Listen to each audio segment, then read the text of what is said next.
ইরানের সামরিক বহরে যুক্ত হয়েছে রাশিয়ার MiG-29। রাশিয়ার এই MiG-29 একটি অত্যাধুনিক ফাইটার জেট। চতুর্থ প্রজন্মের এই যুদ্ধ বিমানটি বিশ্বের বহু রাষ্ট্রই এখনও দাপটের সাথে ব্যবহার করতেছে। যেমন বাংলাদেশের আকাশপথ দাপানো এই যুদ্ধ বিমান এখনও বাংলাদেশ অপারেট করে, যদিও বাংলাদেশের বিগত সরকারের অবহেলার কারণে প্রায় বেশ কয়েকটি যুদ্ধ বিমানের ইঞ্জিন বিকল হয়ে গেছে, এগুলো মেরামত করা হয়নি। ইরানের সামরিক বহরে আধুনিক মানের কোনো যুদ্ধ বিমান নেই বললেই চলে। সে কারণেই ইরান তড়িঘড়ি করে এই খ্যাপাটে চিতাকে সাথে নিয়েছে। এটাকে খ্যাপাটে বলা হয় এই কারণে এর দুর্দান্ত গতি, প্রতি ঘন্টায় প্রায় 2500 কিলোমিটার গতিতে ছুটতে সক্ষম এই MiG-29 বিশ্বের যে কোনো যুদ্ধ বিমানের সমকক্ষ হিসাবে এটাকে ধরা হয়। আমেরিকার F-16 ফ্যালকন যেমন সারা বিশ্বে এখনও বহুল আলোচিত, তেমনি রাশিয়ার MiG-29 সারা বিশ্বে ব্যাপক আলোচনায় এখনও রয়েছে।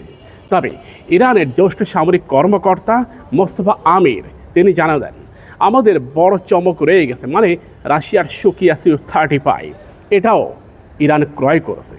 এবছরের মধ্যেই সুকিয়া Su-35 ইরানের সামরিক বহরে যুক্ত হলে বিশ্ব র্যাঙ্কিং এমনকি দক্ষিণ এশিয়া ও এশিয়ার মধ্যে টপ র্যাঙ্কিংয়ে উঠে আসবে এই ইরান।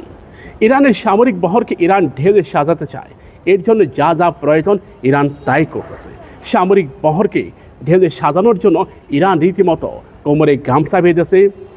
ইরান বেশ কয়েকটি যুদ্ধ বিমান ক্রয় করেছে, তার মধ্যে উল্লেখযোগ্য হচ্ছে MiG-29, একই সাথে রাশিয়ার সুকিয়া Su-35 এবং বড় চমক চেন্দু J-10C। বিশ্লেষকরা এটা বুঝে গেছে ইরান J-10C ফাইনাল করেছে।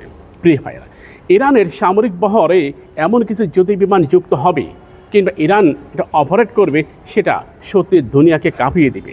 আরও একটা চমকপ্রদ খবর হচ্ছে ইরান চায়নার সাথে পঞ্চম প্রজন্মের একটি যুদ্ধ বিমান তৈরির চেষ্টা করতেছে। সেখানে কারিগরি সহায়তা চায়না ও ইরান। চায়না ও পাকিস্তান যৌথভাবে তৈরি করেছে ঠান্ডা, ঠিক তেমনি ইরান ও চায়না যৌথভাবে তৈরি করবে আরও একটি যুদ্ধ বিমান। এটা হবে ইরানের মূল রক্ষা কবচ। ইরানের ঊর্ধ্বতন কর্মকর্তারা জানিয়েছে ইরান এই যুদ্ধ বিমান তৈরি করবেই, এমনকি এটি তৈরির জন্য ইরান ইতিমধ্যে বাজেটও প্রণয়ন করেছে। MiG-29 নিয়ে কথা বলছিলাম। MiG-29 অনেকে হয়তো এটা মনে করবে যে ইরান এত পুরনো একটা যুদ্ধ বিমান কেন ক্রয় করলো। দেখেন, আমেরিকার যুদ্ধ আকাশকে দাপিয়ে বেড়ানোর জন্য এক নম্বরে যেটা রাখে আমেরিকা, তা হচ্ছে F-16 ফ্যালকন। আমেরিকার যুদ্ধ বিমান বহরের মধ্যে ভয়ঙ্কর যুদ্ধ বিমান, তার মধ্যে একটি হচ্ছে F-16 ফ্যালকন, এরপর হর্নেট, এরপর F-35, এরপর F-22 র্যাপটর। কিন্তু আমেরিকা সারা বিশ্বে এটা বলে তাদের এক নাম্বার যুদ্ধ বিমান F-22 র্যাপটর। কিন্তু আমেরিকা কখনোই ইরাক যুদ্ধে, আফগান যুদ্ধে, সিরিয়া যুদ্ধে, ভিয়েতনাম যুদ্ধে কোনো যুদ্ধেই আমেরিকা F-22 র্যাপটরকে ব্যবহার করেনি। তাহলে এটা এক নম্বরে হলো কী করে? কিন্তু আমেরিকা প্রতিটা যুদ্ধেই F-16 ফ্যালকনকেই রাখে। ফ্যালকন অনেক পুরনো একটি যুদ্ধ বিমান, F-16 যেটা, এটা অনেক পুরনো একটি যুদ্ধ বিমান। তারপরেও বিশ্বের বহু রাষ্ট্র এটা ক্রয় করে। পাকিস্তান ক্রয় করেছে, সৌদি আরব করেছে, এমনকি মিশর করেছে, জর্ডান করেছে।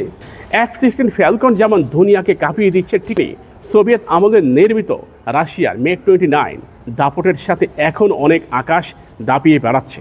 বাংলাদেশ ইতিমধ্যে $300 কোটি বিনিময়ে এই MiG-29 এর ইঞ্জিনগুলো মেরামতের জন্য রাশিয়ার একটি কোম্পানির সাথে চুক্তিবদ্ধ হয়েছে। বাংলাদেশে যে কয়েকটি MiG-29 এর ইঞ্জিন বিকল হয়ে গেছে, এগুলোর ইঞ্জিনকে মেরামতের জন্য বাংলাদেশ গভর্নমেন্ট ইতিমধ্যে রাশিয়ার সাথে চুক্তি করেছে। কেন করেছে? আকাশপথে একটা ভয়ঙ্কর যুদ্ধ বিমানের প্রয়োজন, যার গতি, যার ক্ষিপ্রতা এবং যার টার্গেট অ্যাকুরেট থাকে। প্রিয় ভাইরা, আপনারা কি এটা জানেন তুরস্ক আমেরিকার কাছ থেকে আরও বেশ কয়েকটি F-16 ফ্যালকন ক্রয় করবে? ইতিমধ্যে চুক্তি হয়েছে। সৌদি আরব তারা F-16 ফ্যালকন ক্রয় করবে। কেন? এর কারণ রয়েছে। যুদ্ধক্ষেত্রে পরীক্ষিত একটা যুদ্ধ বিমান F-16 ফ্যালকন। আমাদের চ্যানেলটিকে সাবস্ক্রাইব করুন, পাশে থাকা বেল বাটনে ক্লিক করে আমাদের সাথে যুক্ত হন।